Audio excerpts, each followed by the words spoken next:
sun god, conspiracy theorists, Ishtar. We've all heard Ishtar, and a lot of the names that he said are gods for these particular realms are names that we've heard.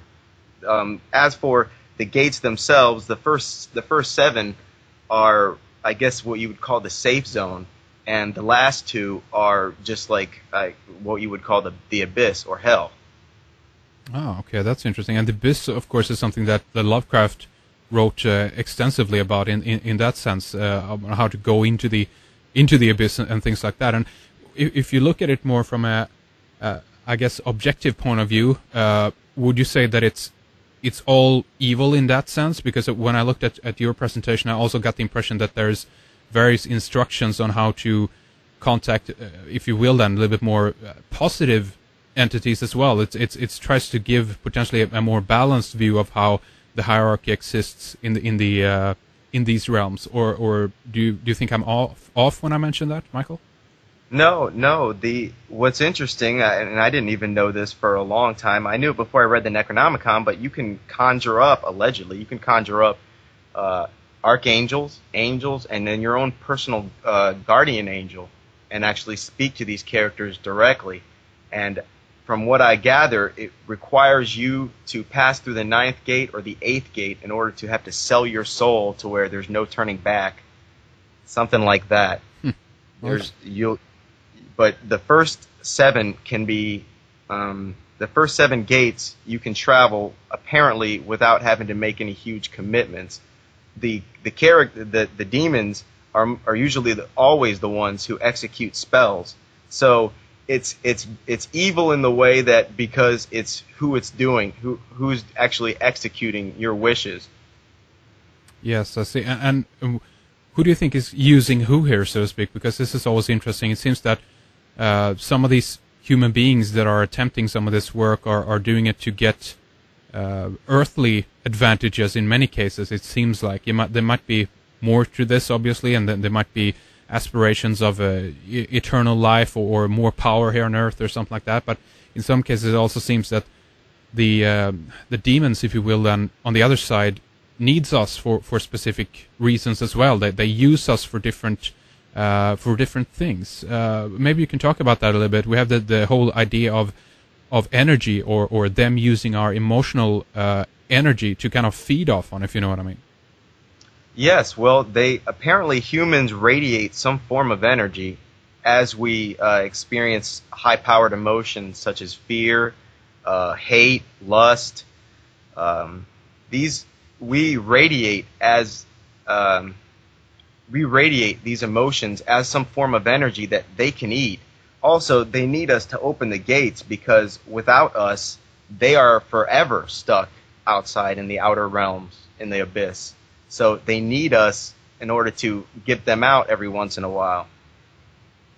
And, funny enough, before I stumbled over some of your videos online, I kind of synchronistically actually rewatched Monsters, Inc. Before that time. And it was interesting to see that you brought up this in your film as well and referenced some of the scenes from that movie, because that seems to be kind of a children's version, then, if you will, of what they're talking about here, and potentially what even the demons or the quote-unquote monsters on the other side need. Again, our energy, and in some way that seems to power their dimension or power their needs or food for them, if you know what I mean.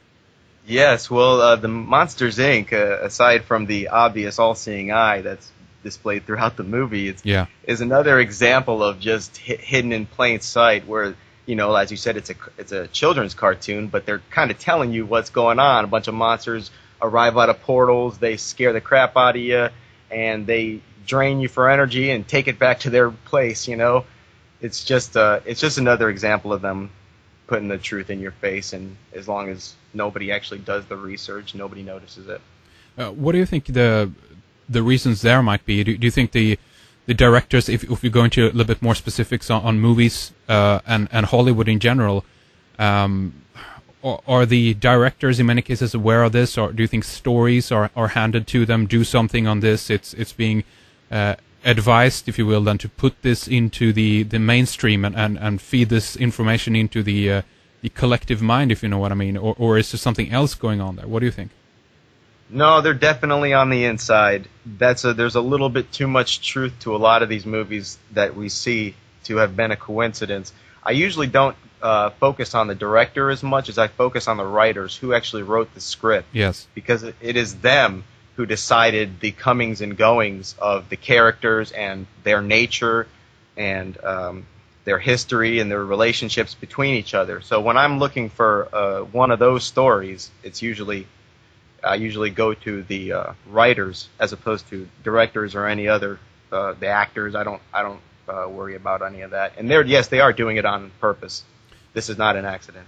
So what can you say about the Hollywood and the Kabbalistic relationship? We've seen some of the lately news here and there. We see actors, but I would guess then also as well writers that you mentioned or directors potentially are fascinated with Kabbalism and some of these things as well. And it seems that Hollywood is steeped in this. There's even inside information in regards to the different various, if you will, occult eyes wide shut style gatherings that are going on there as well. What can you say about this, Michael? Well, the Kabbalah is merely a reflection of what the Illuminati already believe. They are big believers in the facts that are laid down in the Kabbalah. So it really doesn't shock me that their religion surfaces in their movies and in popular culture, and that shouldn't shock anybody. You don't have to do too much New World Order research before you run into the Kabbalah. So their belief structure is very similar to how the Kabbalah views the universe, the multiple universes and everything that the Kabbalah entails. As above, so below. A lot of the stuff from the Kabbalah is just straight out of Illuminati handbooks. And again, we have this idea of the nine gates. If we go back to that, and there seems to be a relationship to the Kabbalah there as well. Specifically, I think they have 10 spheres or sephiroths, as they call it. There's allegedly an 11th one as well that is hidden, called the Doth or something like that. But what can you say about the relationship between the Kabbalah and these 9 gates? There seems to be some similarity there, right? Well, if you have 10 separate universes and 9 gates, if you have 9 gates, that means that you're in one place and then there's 9 other places to go, which adds up to 10. Yeah. So right there, like I said, I've heard the 9 gates and mentions of it in other satanic literature that has nothing to do with the Kabbalah or the Necronomicon. So that was definitely raised my eyebrows. The Kabbalah has a belief structure that the universe is broken up into separate universes and that there's a gate or some kind of passage between each point, and these points, as you said, were called Sephira. But we're already very familiar with the idea of needing a gate to go through extra dimensions because, like in the Bible, you got the gates of heaven, you got the gates of hell. In the book of Enoch, there's many mentions of gates.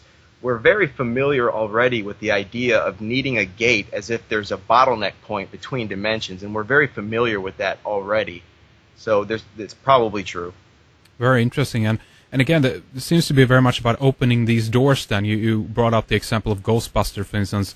I think it's the first one, the first Ghostbusters, where basically the gates is open and the floodgates are wide open, so to speak, and the dimensions just pour into each other in that way. And it seems to be, actually, if you want to use that terminology, some kind of singularity happen when everything becomes one rather than being divided up into these different realms or regions. Yes. Do you think that this is the point, if we can call it that, by the work that seems to be done on a greater scale right now to kind of try to blend these different realms and dimensions? Well, eventually, everybody's prophecy comes to a day where there's an age of darkness and the humans just go nuts. In the Bible, for instance, you have the release of the locust, the opening up of the bottomless pit.